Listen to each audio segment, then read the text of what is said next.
Que servira-t-il à un homme de gagner tout le monde s'il perdait son âme? C'est par cette très belle écriture que nous offrons cette émission qui a pour thème le bien mal acquis ne profite jamais. Charles Mikongi Lundu, ravi de vous retrouver ce soir en direct de cette émission Aslen. Le plaisir est partagé, hein, madame la journaliste. Vous savez, nous nous réveillons avec la grâce de Dieu au moment où, quand nous essayons de suivre l'actualité à travers ce monde, nous nous rendons compte que beaucoup n'ont plus le sommeil qu'il faut, beaucoup n'ont plus la sérénité qu'il faut, beaucoup n'ont plus le calme qu'il faut. En tout cas, j'aimerais donc, en commençant, en saluant les auditeurs, les téléspectateurs de Ziana TV, la chaîne au cœur des diasporas, de la RTOPH, je voudrais avoir un regard d'ensemble sur l'évolution du monde aujourd'hui et implorer le Seigneur de venir au secours des hommes de la terre que nous sommes.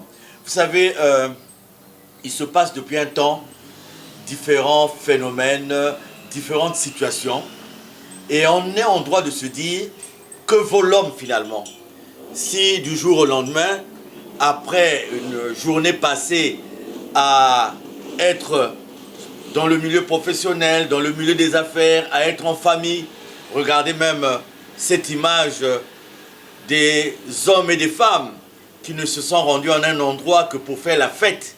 Donc l'objectif était de faire la fête sans pour autant s'attendre à ce que, à un drame, à l'issue de cette fête, qu'on puisse vivre un drame. Je voudrais appeler très respectueusement l'attention des uns et des autres pour dire que quelque part, avec la communication interplanétaire, avec les échanges que nous avons, l'homme a tendance à croire qu'il a atteint le niveau de l'intelligence et de la sagesse de Dieu. Donc vous voyez ces gens en plein désert, en pleine fête, qui ne s'attendaient pas à une fin aussi brutale.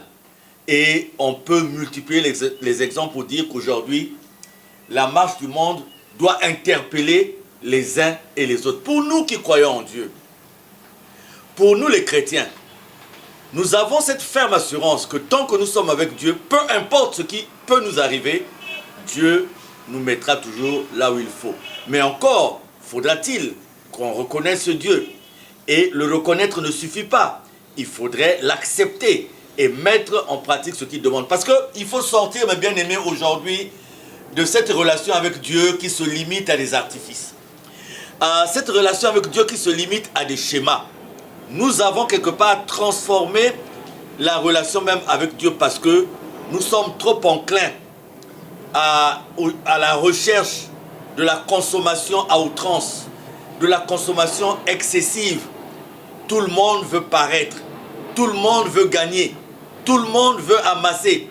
Et on est dans une société où on ne sait plus où se trouve la réalité, on ne sait plus où se trouve la vérité. Parce que même ceux qui sont censés défendre la vérité, compte tenu des pesanteurs de ce monde, compte tenu des pressions de ce monde, ils ne le font pas. Mais en tout cas, soyez bénis partout où vous êtes, partout où vous vous trouvez, en Europe, particulièrement en France.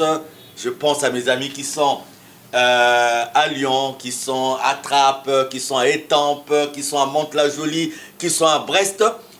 Pourquoi pas ceux qui sont en Italie, à Rome, ceux qui sont à Sarcelles, à Ixelles particulièrement. Je pense à mes bien-aimés qui sont à Aurora, au Colorado, à ceux qui sont à Toronto, qui sont au Canada là-bas. Et je pense à la ville que j'aime bien, la ville qui m'a adopté, la ville de Pointe-Noire au Congo-Brazzaville. Et j'aime égrener les quartiers, les noms des quartiers de Pointe-Noire parce que j'y trouve un plaisir. Il y a une valeur sentimentale que cette ville a dans mon être. Donc salutations à vous qui êtes aussi à Siafoumou, à Luandjili, à Koufoli, à Chimbamba, à Chimbamba, Ngoyo, Djeno, Nkunkubitemo, Tietie, Mpaka, en tout cas, et Paka des petites ramifications, hein, Bel Air, Bellevue, XOR, et quand c'est comme Ngoyo, La Plaine, 5 chemins et tout. En tout cas, soyez bénis. Merci beaucoup, Président. Hors caméra, vous avez souhaité revenir sur certains faits bibliques qui peuvent être liés à ce thème. Pouvez-vous le faire sur le plateau aussi? Voilà, donc nous étions en train de débattre de certains faits que nous rencontrons dans la Bible et par projection ou même par transposition, on arrive à se dire, mais en fait, cela ressemble à de l'histoire ancienne, mais certaines de ces réalités, nous les vivons, peut-être d'une autre façon, avec d'autres faits, mais le message reste le même, la portée reste la même, la dimension de la compréhension reste la même. Je pense à Caïn et Abel. Vous voyez, une histoire de jalousie. Je pense dans la Bible à ces fils de Jacob qui vont aller vendre leurs frères. Là aussi parce que, quelque part, ils trouvaient que la félicité de leur père se reposait, entre guillemets, beaucoup plus sur ce Benjamin, ce dernier de la famille qu'on appelait Jacob, et Joseph, j'allais dire. Et ils vont le vendre et revenir mentir. Vous allez voir, madame la journaliste, que quand nous faisons ce qui est malhonnête, il y a d'autres faits négatifs qui rentrent. Vous avez le mensonge qui conduit à l'hypocrisie. L'hypocrisie qui est entretenue par le mensonge lui-même. Le mensonge qui est entretenu par la duplicité. Et au fur et à mesure, on est en train de bâtir un monde. Et quand on s'incruste, on s'installe dans ce monde, on croit avoir fait une réalité en soi. Mais par rapport à Dieu, on est sorti de là. Donc, j'ai pensé à Caïn et Abel. J'ai pensé à Ésaü et Jacob, le doigt d'aînesse.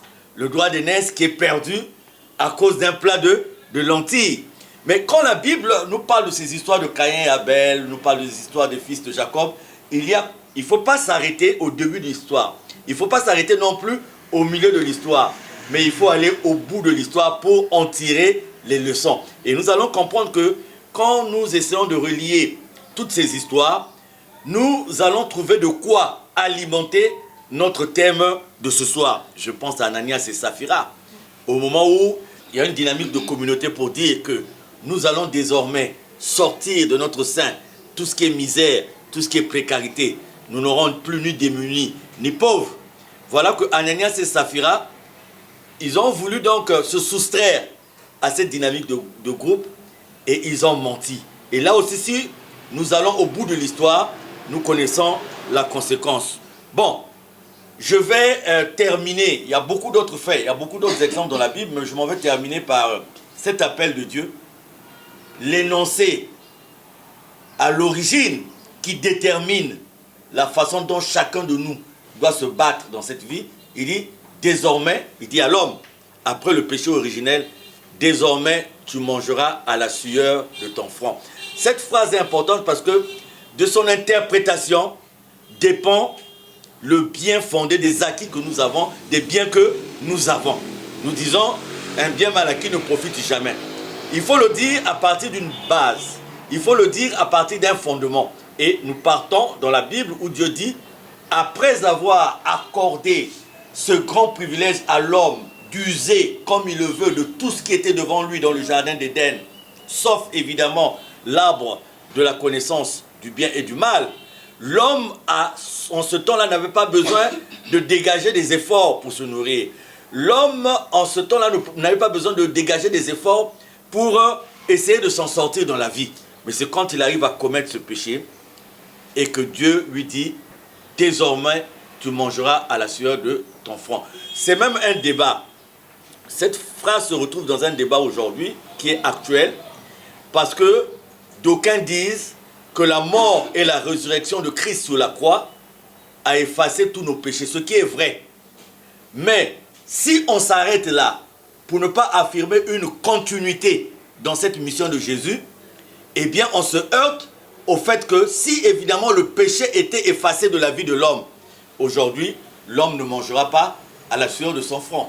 Aujourd'hui, vous les femmes, vous n'accoucheriez pas avec les douleurs de l'enfantement. Parce que c'est ce qui est dit dans les recommandations de Dieu. Et le serpent, on devait le voir gaillardement debout, en train de marcher, il continue à ramper. Poursuivons notre thème de ce soir. Pouvez-vous nous citer quelques versets bibliques pour nous conduire dans le débat de ce soir? Les versets, il y en a beaucoup. Nous avons dans la bande-annonce de cette émission, nous avons énoncé un, Proverbe 13 au verset 11. Et aujourd'hui, on va prendre 3 autres versets qui sont directement ou indirectement liés au thème que nous allons développer ce soir. Le premier, c'est dans Matthieu 6 au verset 19. Ne vous amassez pas des trésors sur la terre où la teigne et la rouille détruisent et où les voleurs percent et dérobent. Ça, c'est le premier verset biblique. Le deuxième, nous l'avons dans Éphésiens 4 au verset 28. Que celui qui dérobait ne dérobe plus, mais plutôt qu'il travaille en faisant de ses mains ce qui est bien pour avoir de quoi donner à celui qui est dans le besoin. Et enfin, Matthieu 6, encore, cette fois-ci au verset 26. Regardez les oiseaux du ciel. Ils ne sèment ni ne moissonnent. Et ils n'amassent rien dans les greniers. Et votre Père céleste le nourrit. Ne valez-vous pas beaucoup plus qu'eux? Vous voyez, dans le premier verset, il nous est fait la recommandation du fait que sur cette terre, même nous qui y vivons, mais en fait, nous n'avons la connaissance complète ni de l'invisible, ni du visible. Et on nous dit que les biens qu'on peut amasser sur cette terre sont à la merci de ce qui dépasse notre intelligence, de ce qui dépasse notre sagesse. Nous avons vu des gens garder des sommes et des sommes d'argent sous les matelas. Et nous nous sommes réveillés un bon petit matin avec des souris qui en ont fait l'affaire, qui ont fait des petits chemins sur les billets, les rendant totalement inutilisables. Nous avons des gens qui se sont réveillés avec un incendie brusque, imprévu dans la maison. Et ils se sont sauvés eux-mêmes, mais n'ont pas eu le temps de sauver tout ce qu'il y avait comme bien dans la maison. Et nous avons aussi des gens qui ont été visités par des voleurs, des gens qui ont fait des efforts des années durant pour amasser de l'argent, et du jour au lendemain, quelqu'un qui n'a fait aucun effort, le seul effort qu'il a fait, c'est d'escalader un mur, d'avoir un lot de clés, un trousseau de clés, d'ouvrir votre porte et de prendre votre argent.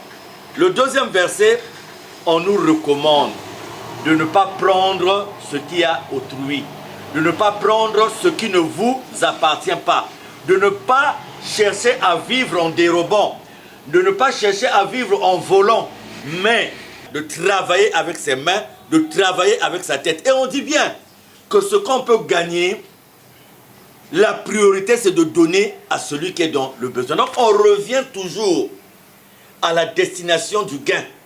On revient toujours à la destination de ce que nous pouvons collecter, de ce que nous pouvons amasser. On dit, afin de donner à celui qui est dans le besoin. Et le plus important pour moi, tout au moins pour ce soir, pour cette émission, c'est le dernier verset. Pourquoi nous amassons? C'est par peur. Nous avons la peur de la marche de la vie. Pourquoi nous accumulons, quelles que soient les conditions, quels que soient les moyens, quelle que soit la façon? C'est parce que nous qui prions, mais nous n'avons pas en nous le fait que Dieu étant avec nous, il est celui qui pourvoit à nos besoins. Et c'est pour ça qu'on nous prend les exemples des oiseaux du ciel. Dernièrement en Mfouti, nous avions tourné cette émission autour d'une colonie d'oiseaux. Et on a vu dans quelle ambiance ils étaient. Et ils louaient et ils glorifiaient Dieu. C'est des gens qui ne payaient aucune facture d'électricité, aucune facture d'eau, aucune facture de Wi-Fi. D'ailleurs, ils avaient un Wi-Fi naturel, les oiseaux, parce qu'ils se communiquaient de façon naturelle. Donc, un chrétien qui a peur de la vie, qui va amasser, en allant même voler, en allant dérober, en se faisant corrompre, ce chrétien s'est détaché lui-même de Dieu. Parce que Dieu est la suffisance. Dieu est la garantie de nos vies. Donc voilà les 3 versets que nous avons eu à prendre dans le cadre de cette émission pour la journée d'aujourd'hui. Quelques situations dans la vie de tous les jours qui ont motivé ce thème, Papa Charles. L'exemple de la bande-annonce, c'est un exemple vécu par une famille que je connais personnellement. Vous savez, pendant les événements douloureux, avant d'arriver aux événements douloureux, il y a 2 ou 3 fois, comme je fais souvent la route, j'ai remarqué un phénomène qui m'a attristé et qui continue à m'attrister. Vous savez, il arrive qu'il y ait des accidents sur la route.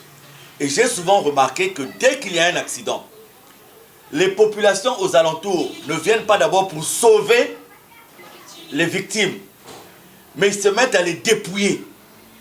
En tout cas, j'ai assisté un jour à un camion d'une compagnie de la place, enfin d'une compagnie de quelque part dans la Bouenza, qui a donc fait un accident quelque part entre Pointe-Noire et Dolisie.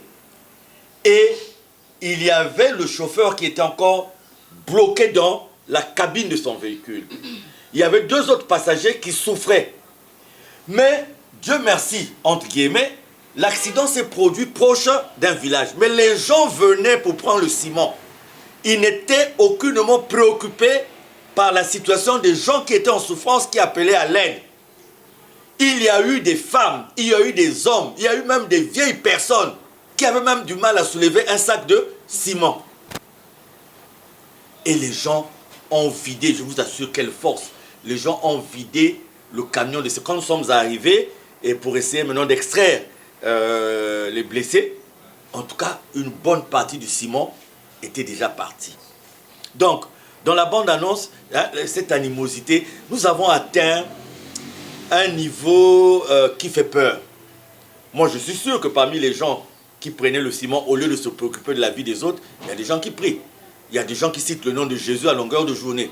Donc, dans la bande-annonce, moi j'ai pris l'exemple d'une famille que j'ai connue. Donc, pendant la guerre, leurs voisins étant partis, ils ont pillé, ils ont pris tout ce qu'il y avait dans la maison de leurs voisins. Et la femme étant enceinte, elle a accouché quelques temps après. Et l'enfant, quand il était dehors, il n'y avait pas de problème. Vous savez, nous n'avons pas la culture de nos amis de la diaspora. Hein. Quand un enfant naît, il est dans son berceau. Souvent ici, l'enfant en bas âge dort encore avec ses parents, entre papa et maman. Donc cet enfant, dès qu'on le mettait sur le lit, il pleurait. C'est comme s'il y avait des fourmis manions qui l'attaquaient. C'est comme s'il y avait des punaises. C'est comme si... Et ça les a intrigués. Ils sont allés à gauche, à droite. C'est des gens qui étaient dans une assemblée chrétienne quelque part. Et des soirées de prière, de nuits de prière, ça ne donnait rien. Et voilà, la famille de madame a dit, il vaut mieux aller... voilà. Et ils sont allés regarder quelque part. On leur dit, mais oui, mais vous, le matelas là, vous avez pillé chez vos voisins, vous avez vendu la plupart des choses. Mais vous avez gardé ce lit et ce matelas. Changez de lit et de matelas, vous verrez que l'enfant, et c'est ce qu'ils ont fait. Et ils m'avaient rapporté cette histoire. Bien mal acquis ne profite jamais. Vous savez, madame la journaliste, ce qui m'indigne, c'est que nous sommes tous pris par la chaleur de ce monde. Nous sommes tous pris par les circonstances de ce monde ambiant. Donc on pose des actes sans pour autant en mesurer les conséquences. Et les conséquences ne sont toujours pas à court terme.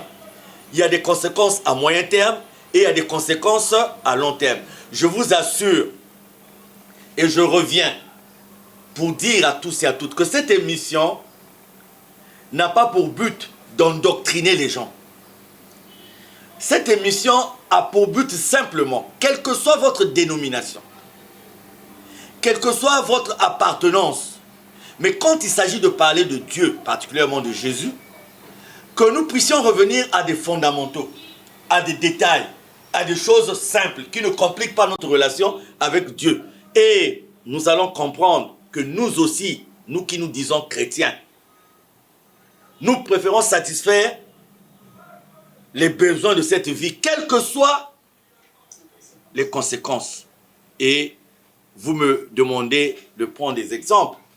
Eh bien, madame la journaliste, vous allez voir, moi j'ai connu un monsieur ici, bien installé quelque part,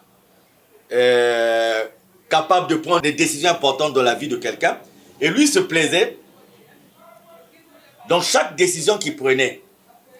En tout cas, il ne peut pas vous prendre une décision si vous ne lui donnez pas de l'argent. Alors que c'était son travail. Et donc, le monsieur, il en avait fait une façon de vivre. Vous ne payez pas, il ne prend pas la bonne décision. Vous ne payez pas, quand même il a pris la bonne décision. Pour matérialiser sur un papier, il faut encore payer. Et il a envoyé ses enfants pour études à l'étranger. Il a envoyé ses enfants pour études à l'étranger.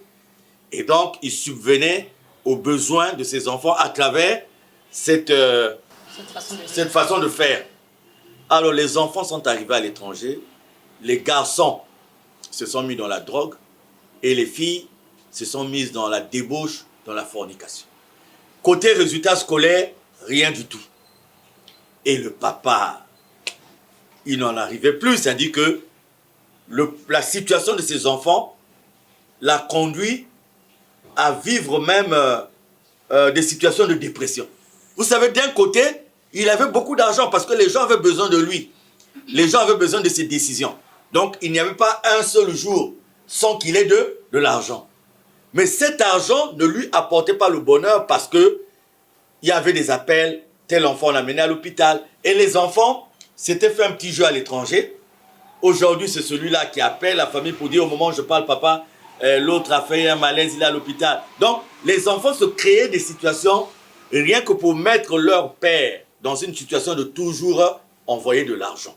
Donc, vous voyez un monsieur qui pourtant gagnait de l'argent tous les jours, mais dans la réalité, eh bien, il était soumis à ça. Et quand il s'est rapproché de ma modeste personne, nous avons mis tout ça en prière. Et qu'est-ce qui s'est dégagé de ça? Que, en fait, l'argent sale, je dis, vous ne savez pas, quand vous obligez une personne qui est dans ses droits, quand vous obligez une personne qui sait qu'il doit acquérir telle chose d'une façon équitable, vous l'obligez à vous donner de l'argent. Parfois, la personne n'a pas cet argent. La personne est des fois obligée d'aller s'endetter, de prendre des crédits en banque. Si c'est une personne qui prie, chaque fois que cette personne s'adresse au Seigneur, il y a des répercussions dans votre vie, ou il y a des répercussions en ce qui vous concerne par rapport à l'argent que vous gagnez. Moi, j'ai eu un autre ami qui a fait un accident vasculaire cardiaque, simplement parce que il avait pris, il était sorti de son foyer, sa femme, il a eu une jeune demoiselle, et il louait une maison à cette demoiselle, et cette demoiselle a obligé en peu de temps, lui qui, pour arriver là où il a fait des études pendant des années et des années. Alors, cette jeune demoiselle voulait qu'en un mois, on lui fasse une vie qu'elle n'a pas eu aussi pendant des années, qu'on lui construise une maison, qu'on lui fasse... Alors, donc, le monsieur était obligé de se lancer dans la corruption aussi, pour entretenir la demoiselle. Or, la demoiselle avait son petit ami, et son but, c'était d'amasser un peu d'argent et d'aller à l'étranger. Et un jour, eh bien, elle a joué le coup qu'il fallait jouer. Quand le monsieur rentre avec un sac rempli d'argent, eh bien, il endort avec un bouillon dans lequel on avait trempé quelque chose. Ils sont allés à l'étranger. Quand il se réveille et qu'il se rend compte de ça, eh bien, il a fait un AVC. Donc, on peut multiplier les exemples. Et là où nous avons l'impression que l'argent sale, l'argent mal gagné, le bien sale, le bien mal acquis ne paye pas, c'est l'impression de bonheur que ça nous donne sur l'instant. Sur l'instant, nous avons une impression de bonheur. Mais en fait, il faut voir toujours après.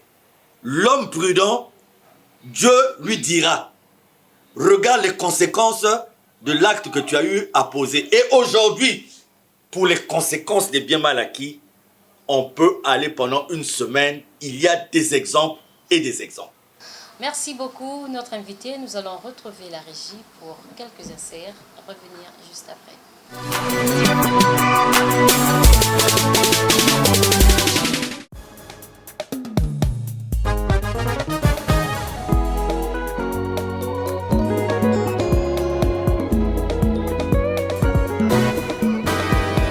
Life is precious, you must make wording.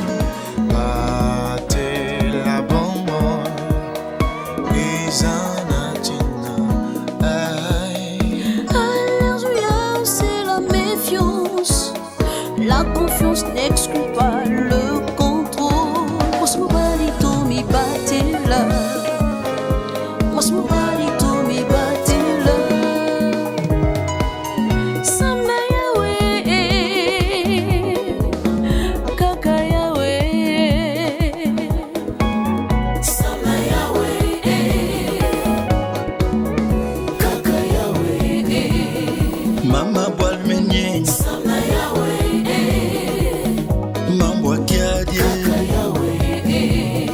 Mama boal menyenga Mambo angolo Kaka Yahweh. La vie un don précieux. Prenons soin de nous. Soyons conscients. Sama Yahweh. Kaka Yahweh.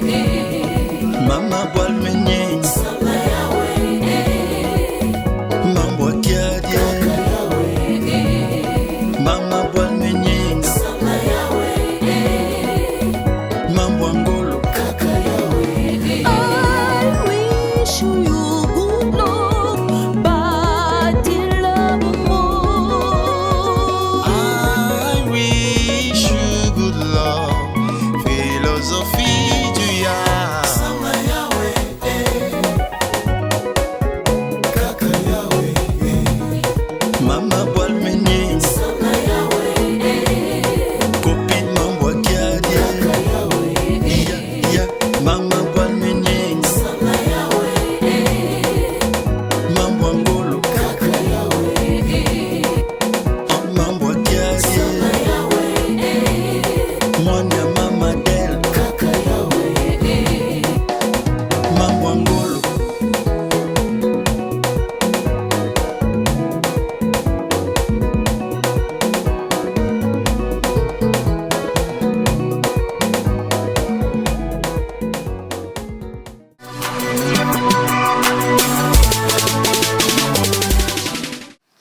Merci la régie pour cet insert. Revenons droit à notre invité.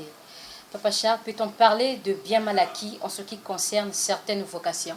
Écoutez, moi je vois le bien mal acquis de façon très prononcée dans ce domaine. Vous savez, nous autres là, si nous prenons le nom de Dieu à tort pour gagner, ça c'est ce qui est encore plus dangereux. C'est-à-dire quand déjà vous le faites à un semblable, vous dérobez. Vous prenez ce qui ne vous appartient pas, rien que sur un plan terre à terre. C'est déjà grave. Maintenant, imaginez quand vous prenez le nom de Dieu pour satisfaire vos propres intérêts. Des vocations mal bâties, des vocations bâties sur le mensonge, des vocations bâties sur la domination. On a pris le nom de Dieu. Moi, je crois que ça, c'est le plus... les conséquences sont plus dangereuses parce que on a pris le nom du Créateur. On a voulu utiliser et on utilise le nom du Créateur. Mais quel bien mal acquis on amasse. Quel charbon ardent. Et on est heureux, on est content parce qu'on rentre dans un train de vie donné. Alléluia, les gens donnent les dîmes, les gens donnent les collectes, on est content. On s'en fait une belle vie et on se dit, mais ça c'est plus dangereux parce que on le fait à l'encontre de Dieu. Oui, moi je trouve que le bien mal acquis le plus prononcé, en ce qui nous concerne, si nous voulons parler en tant que chrétiens, ce sont ces vocations-là qui ne sont pas assises sur la vérité. Qu'est-ce qui peut conduire un chrétien à se satisfaire d'un bien mal acquis? Ah, c'est ça toute la question. C'est-à-dire, Dieu nous dit, tu mangeras à la sueur de ton front. Et moi, je pense que ce qui conduit un chrétien à aller vers le bien mal acquis, c'est d'abord la méconnaissance de Dieu. Le refus de croire que Dieu existe. Le refus de croire que si Dieu existe, il agit en nous. Je vous dis, regardez, lisez dans le livre de Hébreux dans la Bible. Vous allez voir des gens. On va vous faire un récit, un récapitulatif de la foi, des actes de foi de ceux qui nous ont précédés. Et c'est là où vous allez comprendre que quand vous comparez leur vie à notre vie, vous allez comprendre aisément que nous n'avons pas la crainte de Dieu. Parce que si nous avons la crainte de Dieu, nous n'avons plus peur de cette vie. Nous n'avons plus peur de tout ce que nous pouvons rencontrer dans cette vie. Nous ne pouvons plus être envieux. Nous ne pouvons pas être jaloux des autres. Nous ne pouvons pas être complexés. Parce que le complexe nous conduit à sortir de Dieu pour être comme les autres, pour faire comme les autres. Tout part de là. Et quand on vous parle d'Abraham, avant qu'il ne devienne Abraham, qui est obligé d'abandonner une vie d'abondance, et il ne sait même pas là où il va. Quand on vous parle de Saul de Tarse sur la route de Damas qui rencontre Dieu, il n'était pas n'importe qui ce monsieur. Il n'était pas n'importe qui. Mais il accepte de tout abandonner pour suivre Christ. C'est ça. Vous avez Dieu et vous vous dites que, écoutez, ce qui vous arrive dans la vie est voulu par Dieu. Soit pour la correction des péchés que vous avez eu à commettre sur cette terre, soit pour votre élévation. Quand vous êtes dans cette condition, vous n'avez pas besoin de voler. Parce que d'abord, vous savez que c'est mauvais. Vous savez, c'est pour cela que quand vous faites le compte, madame la journaliste, nous autres qui remplissons les églises là, nous tous qui remplissons les lieux de prière, et tous les jours, à longueur de journée, on s'entoure des biens mal acquis. À longueur de journée, on vole. Mais qu'est-ce que nous attendons de ce Dieu-là? Quand on parle de dérèglement dans notre société, de tout ce que nous... Qu'avons-nous à attendre de ce Dieu, puisqu'on se moque de lui? On se moque de lui à longueur de journée. Le principe, c'est quelle que soit sa condition, c'est d'avoir une confiance inébranlable à Dieu. Et de se dire, est-ce que ce que je fais répond à la volonté de Dieu? Est-ce que Dieu acceptera ce que je suis en train de faire? Nous, par exemple, dans l'association Nous Allons au OPH, nous avons ce qu'on appelle le texte d'engagement. Donc, quand quelqu'un accepte de suivre Guy-Émile Loufoua-Sekwabo, qui en est le président fondateur de l'association Nous Allons au OPH, il y a le texte où on dit « Je renonce, je renonce, je renonce, je renonce, je renonce. » Renoncer pour accepter Dieu, c'est ça. C'est renoncer aussi de prendre ce qui ne t'appartient pas. C'est renoncer de voler.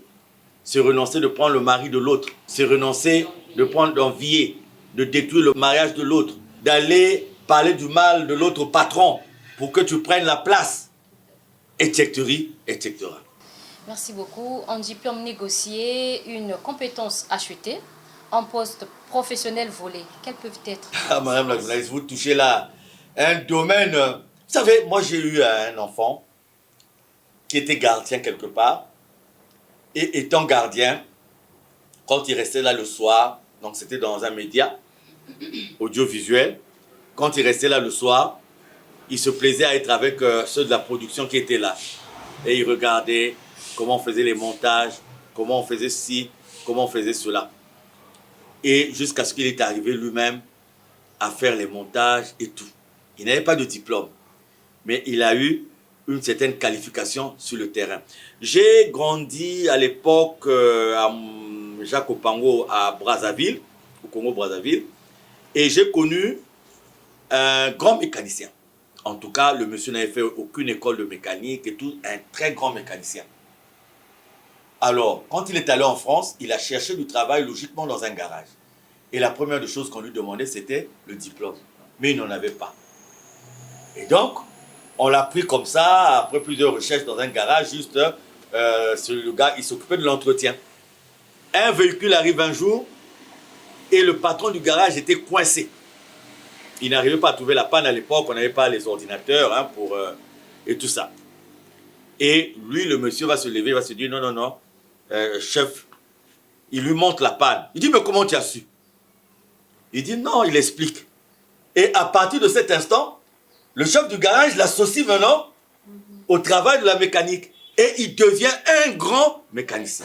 Donc vous avez des gens qui n'ont pas eu besoin d'aller voler, qui ont eu une insuffisance quelque part parce qu'ils n'ont pas eu de l'argent pour aller apprendre. Ils n'ont pas eu les moyens pour aller là. Mais ils ont donné ce qu'ils ont d'eux. C'est-à-dire leur cœur à chercher, à apprendre. Et ils évoluent. Mais vous avez des gens qui disent qu'ils n'ont aucun effort à faire. Il est le beau-frère d'eux, la belle-sœur d'eux, l'oncle d'eux, le neveu d'eux. C'est ça leur formation. C'est ça leur curriculum vitae. C'est ça leur diplôme. Et ces gens-là, ils évoluent dans la société. Ils sont capables d'acheter un diplôme. Ils sont capables d'acheter une formation. Moi, je l'ai su comment? Vous savez, il fut une époque, nous autres, quand nous tchatchons, c'est-à-dire quand nous étions en France, quand nous arrivions en France, à la fac, il y a des gens qui nous demandaient où est-ce qu'on avait appris. Parce qu'en face du français, on disait aux Français qu'on n'est pas né en France, mais qu'on a la France dans le cerveau. Vous voyez? Et aujourd'hui, pourquoi? Cela tenait de l'effort, parce qu'on a évolué, et on a eu une formation stricte. Aujourd'hui, vous avez des gens, des enfants qui ne veulent plus apprendre. Des enfants qui vont à l'école, l'enseignant sait que tel enfant lui amènera 2000, 1000 francs, parce que lui-même, la condition n'est pas bonne, et tout. À la fin, vous avez les gens qui ont le diplôme, si le diplôme, en plus, il est acheté. Mais maintenant, quand vous allez dans un pays autre, que là où vous avez eu un diplôme par achat, vous allez vous retrouver maintenant devant la réalité de la formation. Le bien mal acquis ne profitant pas, le résultat c'est quoi? C'est que vous aurez tout un tas de gens qui seront incapables de s'adapter à un système d'enseignement rigoureux. Et on peut aller dans, regardez même, quand vous êtes dans les réseaux sociaux, vous voyez comment les gens écrivent. Et vous dites que la personne qui est en train d'écrire là est directeur quelque part, directrice ou quoi. Que cette personne a telle autre fonction de cadre quelque part. Mais vous voyez ces écrits dans les réseaux sociaux, vous dites mais il y a problème. Il y a problème. Donc, le bien mal acquis nous rattrape toujours quelque part. Et le danger, c'est quoi, madame la journaliste? Dans le domaine de la formation, du perfectionnement, le milieu professionnel. Si nous évoluons par des systèmes qui nous font rentrer dans le bien mal acquis, le danger fera que nous aurons une société avec beaucoup de dérèglements, une société avec beaucoup de lacunes. Un mariage par intérêt peut-il être assimilé à un bien mal acquis aussi? Ah, madame la journaliste, mais est-ce qu'un mariage par intérêt peut être assimilé à un bien mal acquis? On peut mettre ça dans cette mouvance. Hein. On peut mettre ça dans cette mouvance. Pourquoi? Parce que quand la base n'est pas l'amour, la base d'une union, c'est l'amour. Si l'amour n'était pas au degré qu'il faut, la construction de cette famille, le fondement doit être l'amour. Point. C'est pour ça qu'on parle, par exemple, on parle de nos parents, des mariages arrangés, mais ça tenait d'une culture. Et cette culture avait des critères.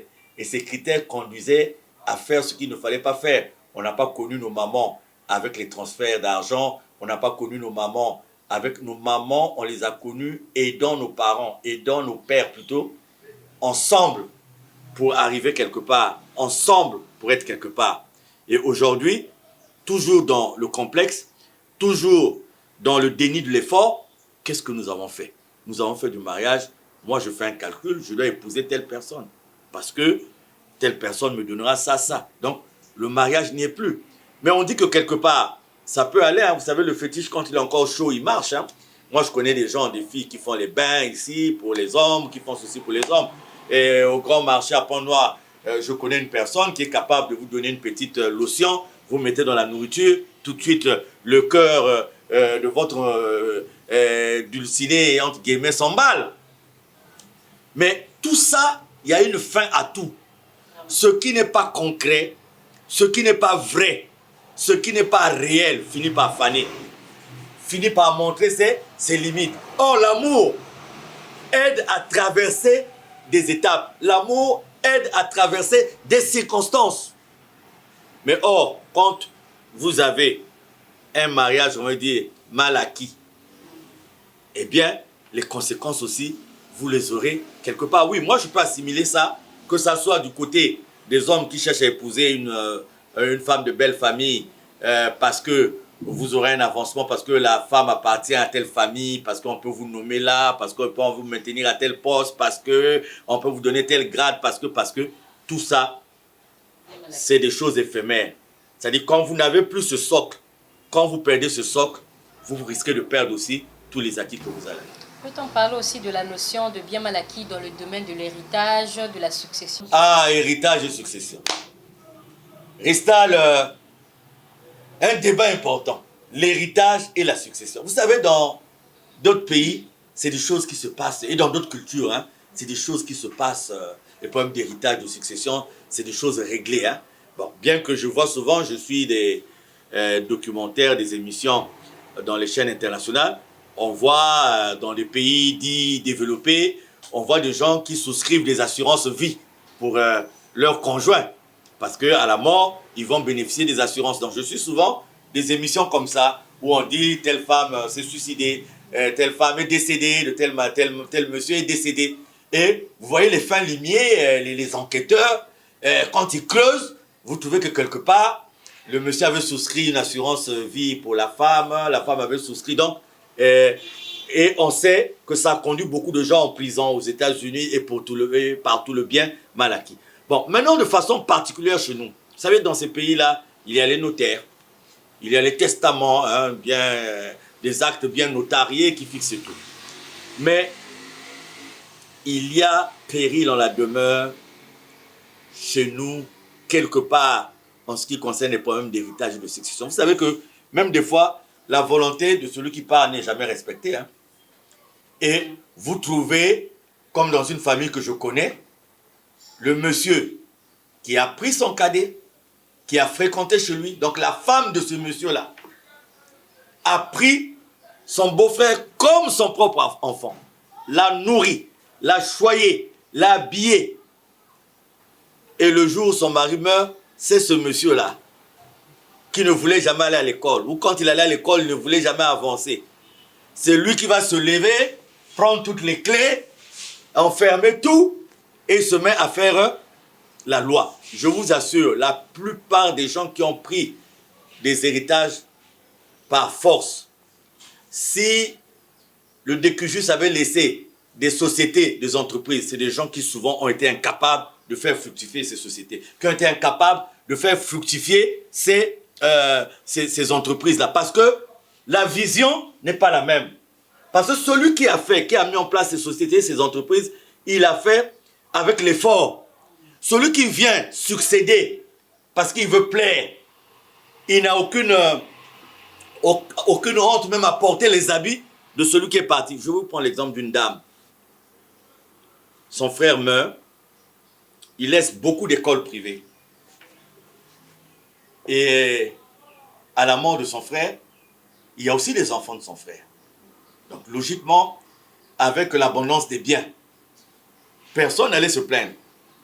Mais elle s'est accaparée de tout et elle a mis les enfants dehors.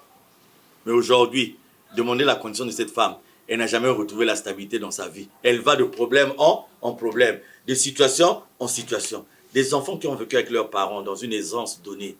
Vous venez, vous les privez de tout, vous coupez tout. Mais ces enfants-là, chaque fois qu'ils se plaignent, ils ont un créateur. Le créateur qui est commun à nous tous, c'est Dieu. Ce que les gens oublient, quand vous gagnez par le mal, les gens que vous avez lésés, chaque fois qu'ils tournent leur regard vers Dieu, eh bien, je vous assure que Dieu répond. Et c'est ce qui explique le malheur de certains d'entre nous. Pourquoi je n'évolue pas là? Pourquoi les enfants ne trouvent pas un bon mari? Pourquoi mes enfants ne trouvent pas du travail? Pourquoi? Mais parce que nous avons joui de quelque chose, on a cru que ça allait durer dans le temps.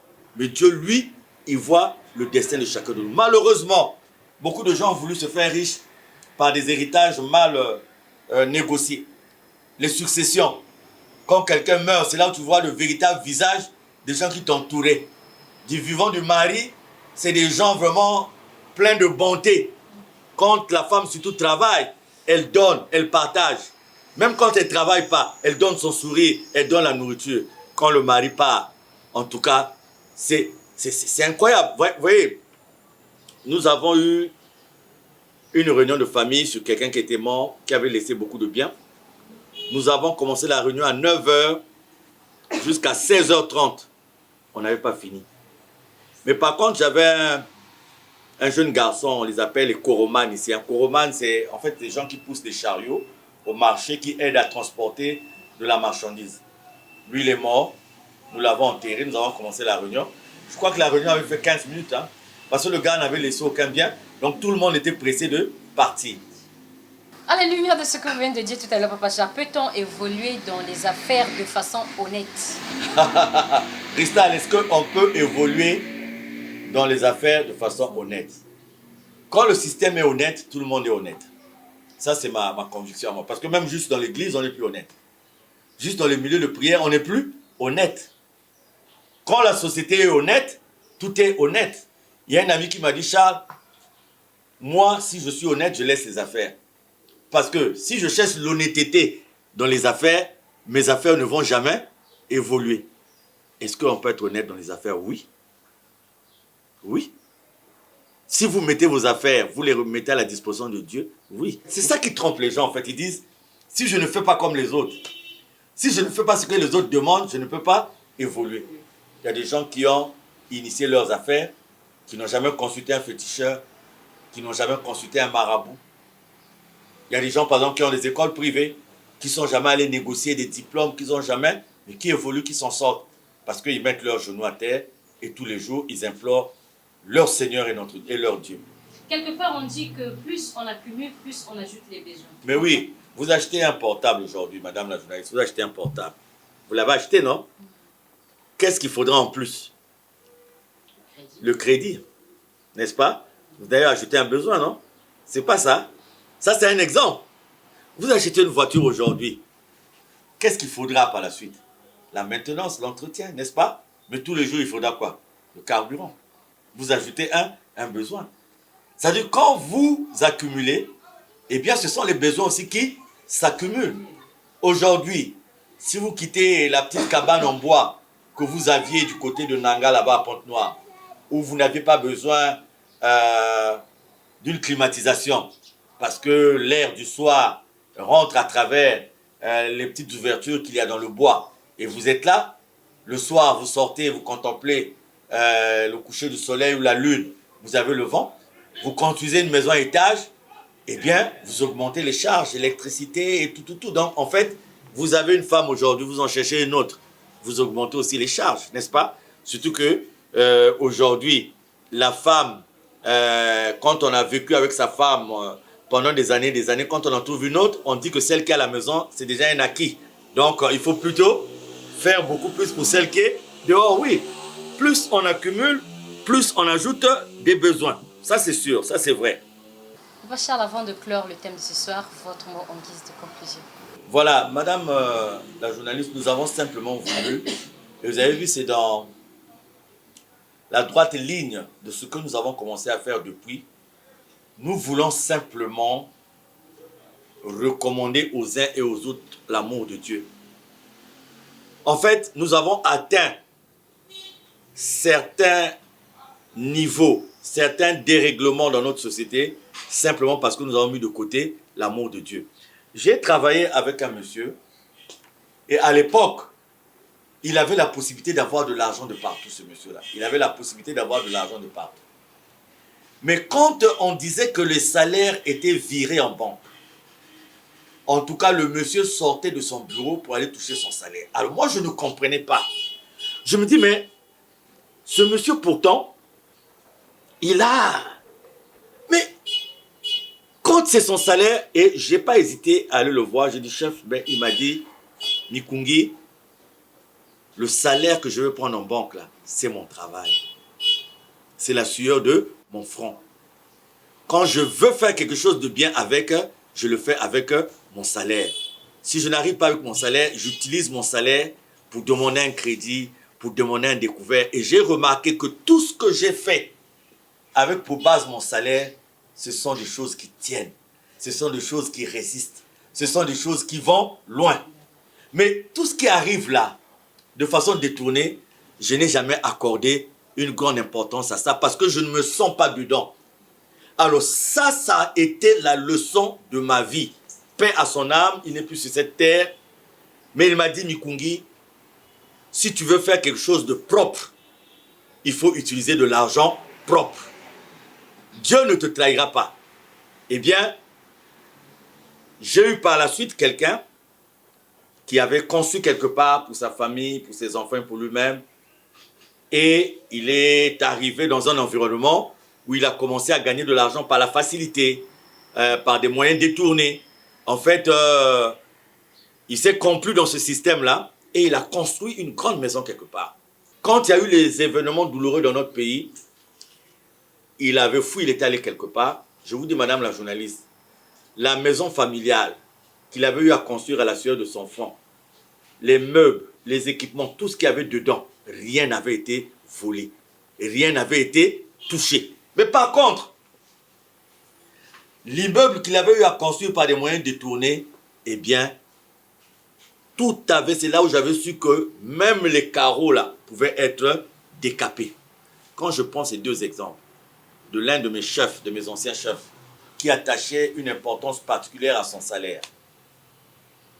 Quand je prends cet exemple-là, d'un bien acquis, acquis avec l'effort, que Dieu a gardé, que Dieu a su préserver, et un bien qui est parti, hein, comme la fumée, ça me fait dire ceci. On peut revenir au carrefour, les uns et les autres. Vous savez, souvent, pour certains problèmes de précarité, de misère, de social, d'assistance, on va chercher loin pour rien. Alors que Dieu nous a déjà mis dans les conditions qu'il faut. Et ce qui désole aussi en passant, les Français pourraient dire par ailleurs, ils pourraient dire aussi en outre, ou d'autre part, c'est de voir que c'est l'argent sale, que les chrétiens amènent l'argent sale dans les églises. Que les chrétiens amènent de l'argent qu'ils ont gagné de façon frauduleuse dans les milieux de prière. Qu'est-ce que vous voulez attendre quand vous ramenez la saleté dans l'église? Qu'est-ce que vous voulez attendre quand vous ramenez de l'argent sale dans l'église? Qu'est-ce que vous voulez attendre quand bien même lorsque les dirigeants des églises eux-mêmes favorisent ce genre de comportement? Peuple de Dieu, mes bien-aimés, apprenons à connaître Dieu et à vivre Dieu, le véritable Dieu. Et nous verrons que le changement qui sera d'abord opéré à notre niveau sera bénéfique autour de nous. Et si nous imposons cette marque de Dieu dans la marche même de la société, nous allons vivre une société où les gens auront peur de faire du mal parce qu'ils auront la crainte de Dieu. Mais cette crainte de Dieu, il faudrait que nous l'exprimions tous par notre façon de faire. C'est par cette conclusion de notre invité principal que nous mettons un terme à cette émission.